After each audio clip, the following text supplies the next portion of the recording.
Hello viewers, welcome to besty. Thyroid शरीर के सबसे जरूरी ग्लैंड्स में से एक है, फिर भी अक्सर निग्लेक्ट होता है।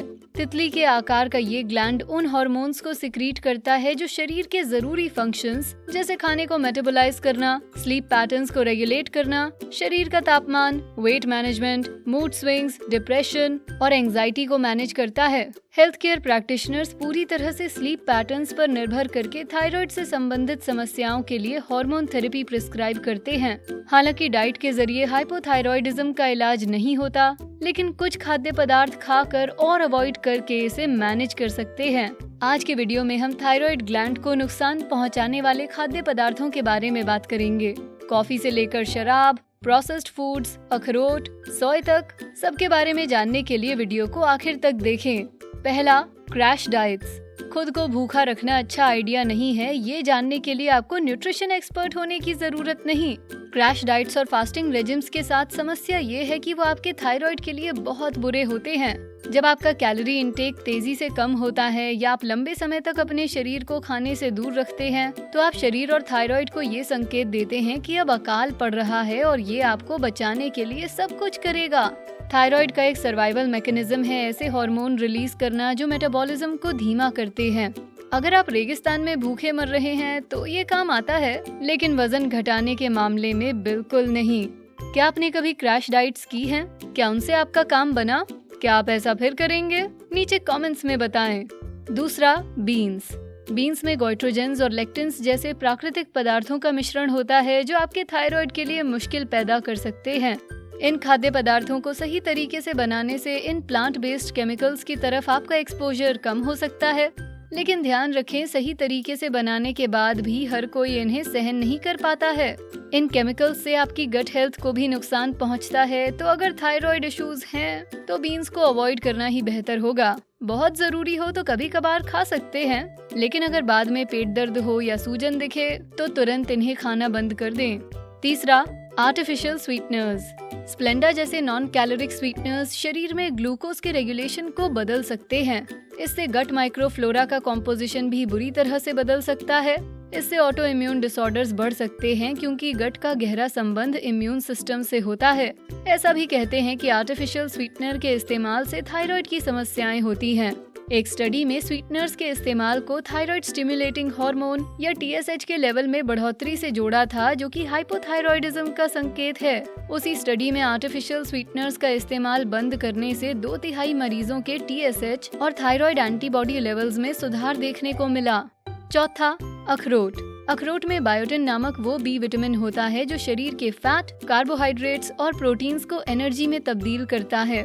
हालांकि बायोटिन थायराइड हार्मोन मेजरमेंट्स में दखल अंदाजी नहीं करता, लेकिन अगर थायराइड हार्मोन रिप्लेसमेंट की दवाओं के साथ ही इस विटामिन वाले खाद्य पदार्थ खाए जाएं, तो अब्जॉर्प्शन में दखल अंदाजी होती है। अगर आप इलाज में गड़बड़ी नहीं चाहते तो अखरोट को अपनी डाइट से हटा दें। अगर अखरोट आपका पसंदीदा स्नैक है तो दवाई लेने के कुछ घंटों बाद इसे खाएं। पांचवा, पत्तेदार सब्जियां। ब्रोकली, पालक, फूल गोभी और ब्रसेल्स स्प्राउट्स जैसी पत्तेदार सब्जियां आमतौर पर आपके लिए बहुत अच्छी होती हैं, लेकिन थायराइड की बात आए तो थोड़ी मुश्किल हो सकती है। इन सब्जियों में गोइट्रोजेंस होते हैं जो हाइपोथायरॉयडिज्म को बढ़ा सकते हैं। ये उन लोगों के लिए ज्यादा मुश्किल है जिन्हें आयोडीन की कमी है या जो बड़ी मात्रा में गोइट्रोजेंस खाते हैं। गोइट्रोजेंस पकाकर ज्यादा एक्टिव नहीं रह पाते, इसलिए इन्हें पकाकर खाएं।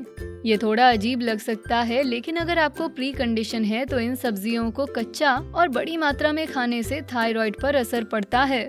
छठा, आयोडीन। ज्यादा आयोडीन भी थायराइड को नुकसान पहुंचाकर आपको सुस्त बनाते हैं। ये हाइपोथायरॉयडिज्म का लक्षण है। ये गोल्डलॉक्स की तरह हैं, बहुत ज्यादा भी अच्छा नहीं और बहुत कम भी नहीं। आयोडीन आपको आयोडाइज्ड नमक और अन्य आयोडीन सप्लीमेंट्स से मिलता है। अपने डॉक्टर से आयोडीन की 24 आवर यूरिन जांच कराएं। अगर ये बहुत ज्यादा है तो आयोडीन युक्त मल्टीविटामिन्स ना लें। सातवां, कैल्शियम सप्लीमेंट्स। चाहे कैल्शियम को मल्टीविटामिन में लें या अकेले, इन सप्लीमेंट्स की वजह से अंडर एक्टिव थायराइड के इलाज की दवाइयों पर काउंटर एक्ट हो सकता है। कैल्शियम सप्लीमेंट्स की वजह से लीवोथायरॉक्सिन अब्सॉर्ब करने की क्षमता पर असर पड़ता है। ये सिंथेटिक थायराइड हार्मोन कई दवाइयों में पाया जाता है। थायराइड की दवाई लेने का तरीका बहुत सख्त होता है। इसे रोजाना एक ही तरीके से लेना होता है, खाने के कम से कम 1 घंटा पहले, और कैल्शियम, आयरन या अन्य मिनरल्स के साथ कभी नहीं। थायराइड की दवाई सुबह उठते ही तुरंत लें और मिनरल सप्लीमेंट्स को रात के खाने के साथ या सोने से पहले लें। 8वां, प्लास्टिक में खाना गर्म करना। खाने को माइक्रोवेव के प्लास्टिक बोल में गर्म करने से पहले 2 बार सोचें। इसे बोन चाइना, स्टोनवेयर, पोर्सलीन या ग्लेज्ड अर्दनवेयर जैसे सेरेमिक्स से बने बोल या प्लेट में गर्म करें। आपका थायराइड आपके एंडोक्राइन सिस्टम का हिस्सा है और प्लास्टिक में खाना गर्म करने से आप इसे गड़बड़ कर देते हैं। एंडोक्राइन डिसरप्टर्स रोजमर्रा के कई प्लास्टिक प्रोडक्ट्स जैसे बोतलें, खाना और बीपीए वाले डिब्बों में होते हैं। एंडोक्राइन डिसरप्टर्स शरीर में प्राकृतिक तौर पर पैदा होने वाले हार्मोन्स जैसे थायराइड हार्मोन्स की नकल करके काम करते हैं। 9वां, ग्लूटेन। ग्लूटेन गेहूं और जौ जैसे अनाजों का मुख्य प्रोटीन होता है और हमारी डाइट का एक बहुत बड़ा हिस्सा भी।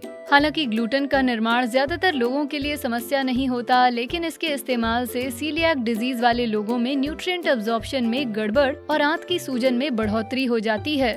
बदकिस्मती से हाशिमोटोज डिजीज नामक ऑटो इम्यून डिसऑर्डर की वजह से हाइपोथायरॉयडिज्म होने वाले लोगों को भी सीलियाक डिजीज से पीड़ित होने का बड़ा खतरा होता है। यानी कुछ लोगों को थायराइड फंक्शन को बरकरार रखने के लिए ग्लूटेन को पूरी तरह से अवॉइड करना पड़ता है। 10वां, सोय। सोय को डाइट से बाहर रखने की कई वजहें हैं, जैसे सोय की वजह से थायराइड ग्लैंड पर होने वाले हानिकारक प्रभाव। टोफू, एडमामी और सोयाबीन्स जैसे सोय फूड्स में आइसोफ्लेवन्स होते हैं, जो ऐसे कंपाउंड्स होते हैं जो शरीर में गोइट्रोजेंस का काम करते हैं और थायराइड हार्मोन्स के निर्माण को रोकते हैं। अपनी डाइट में गोइट्रोजेनिक कंपाउंड्स के कॉन्सेंट्रेशन को कम से कम रखने के लिए सोय प्रोडक्ट्स से दूर रहें और फर्मेंटेड सोय फूड्स को चुनें। अच्छे सब्स्टिट्यूशंस में टेम्पे और नाटो शामिल हैं। 11वां, ग्रीन टी। ग्रीन टी कम मात्रा में पीने पर ये एक हेल्दी, वेल राउंडेड डाइट में अच्छे से शामिल हो सकती है, लेकिन कुछ एनिमल स्टडीज के अनुसार बड़ी मात्रा में ग्रीन टी पीने से थायराइड के कामकाज में रुकावट आकर हार्मोन लेवल्स में बड़ी गड़बड़ हो सकती है। अपने थायराइड की सेहत से समझौता किए बिना कुछ अतिरिक्त पोषक तत्व और एंटीऑक्सीडेंट्स पाने के लिए रोजाना केवल 1 या 2 कप ही पिएं। 12वां, कॉफी। चिंता मत करिए, आपको कॉफी छोड़नी नहीं पड़ेगी, लेकिन अगर आप थायराइड की दवा ले रहे हैं तो जान लीजिए कि कॉफी का एसिड आपकी थायराइड की दवाई के अब्जॉर्प्शन को खराब कर सकता है। दवाई लेने के बाद कम से कम 1 घंटा रुककर कॉफी पिएं। कॉफी थायराइड के लिए बुरी हो सकती है, लेकिन बाकी शरीर के लिए इसके बहुत सारे हेल्थ बेनिफिट्स हैं। उनके बारे में जानने के लिए देखें ये वीडियो, रोजाना कॉफी पीने से क्या होता है आपके शरीर के साथ। अब वापस चलते हैं उन खाद्य पदार्थों की ओर जो आपके थायराइड ग्लैंड को खराब कर रहे हैं। 13वां, शराब। इसमें कोई आश्चर्य की बात नहीं कि शराब आपके शरीर के कई ऑर्गन्स में समस्याएं पैदा करती है, लेकिन आपको आश्चर्य ये जानकर होगा कि शराब से डायरेक्टली आपके थायराइड ग्लैंड में समस्या हो सकती है। शराब आपके थायराइड को भौंथरा करके कुछ हार्मोन्स के निर्माण को रोकती है और ये शरीर के कुछ सेल्स के लिए टॉक्सिक साबित होता है। शराब से इंसुलिन रेजिस्टेंस प्रभावित होने की वजह से मोटापा भी बढ़ता है और आखिरकार लिवर खराब हो सकता है, जिससे आगे जाकर थायराइड फंक्शन और कन्वर्जन बिगड़ जाता है। अगर आपको थायराइड की बीमारी है तो शराब को पूरी तरह से छोड़ना चाहिए। 14वां, डेयरी।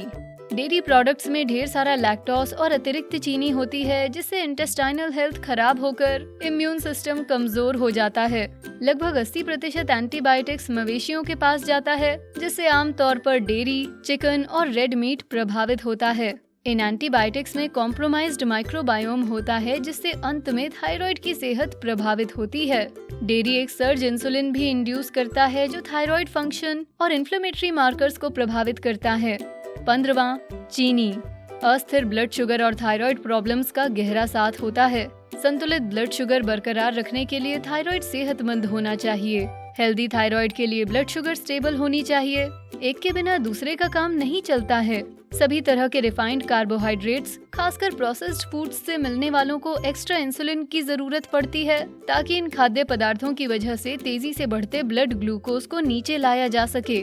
धीरे धीरे इससे इंसुलिन रेजिस्टेंस होता है, क्योंकि ब्लड शुगर तेजी से बढ़ने से ज्यादा इंसुलिन की जरूरत पड़ती है। सरप्राइजिंगली ये सब हार्मोन्स पर आता है। जब ब्लड शुगर नियंत्रण से बाहर हो जाती है तो हार्मोन्स भी आपके थायराइड को प्रभावित करते हैं।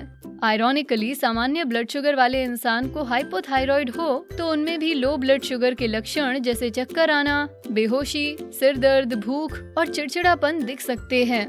जब सेल्स को जरूरत के अनुसार ग्लूकोज नहीं मिलता तो शरीर परेशान हो जाता है और थायराइड फंक्शन बिगड़ जाता है। 16वां, प्रोसेस्ड फूड्स। प्रोसेस्ड फूड्स में ढेर सारा सोडियम होता है और ऐसा रिकमेंड किया जाता है कि हाइपोथायरॉयडिज्म वालों को ज्यादा सोडियम नहीं लेना चाहिए। अंडर एक्टिव थायराइड होने से हाई ब्लड प्रेशर का खतरा होता है और ज्यादा सोडियम खाने से ये खतरा और बढ़ जाता है।